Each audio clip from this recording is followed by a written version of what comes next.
বাড়ির বউ টাকা গুনছে, আবার বর টাকা গুনতে বউকে হেল্প করছে, কারণ টাকাটা শ্বশুরমশাই বৌমাকে গিফট করেছে। আমার ভাইয়ের এটা 3 নম্বর বিয়ে। আরে তোমরা কি ভাবছো যে ভাই 3বার বিয়ে করেছে আর দিদি সেটা প্রমোট করছে? তাহলে শোনো, ভাই একটাই মেয়েকে 3বার বিয়ে করেছে।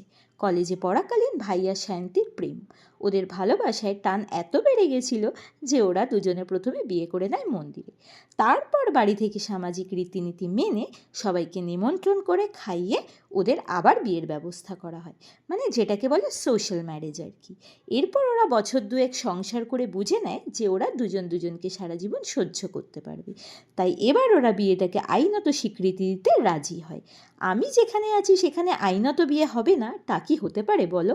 আমি সায়ন্তীর সাথে মিলে উদ্যোগ নিয়েছি এই বিয়ের, তাই ভাই আর কিছুই করতে পারলো না বেচারা। তো যাই হোক, কাল ওদের রেজিস্ট্রি করিয়ে আনলাম। সেই জন্য একটু ফেরার পথে আমাদের সবার পছন্দের মাইকেল নগর ধাবায় গেছিলাম খেতে। ভাবো একবার, একটাই বিয়েতে 3বার খাওয়া দাওয়া হলো। আমার তো ভাইয়ের পকেট কাটতে বেশ ভালোই লাগে, আমার লজ্জা শরম একদমই নেই। না হলে দিদি হয়ে নিজে বিয়ে না করে ভাইয়ের 3বার বিয়ে দেখে নিলাম, তাহলে বুঝতেই পারছো আমি ঠিক কী কী করতে পারি। যাই হোক, বাড়িতে ফিরে মালা বদল অনুষ্ঠান হলো, বাড়িতেও খাওয়া দাওয়ার আয়োজন হয়েছিল।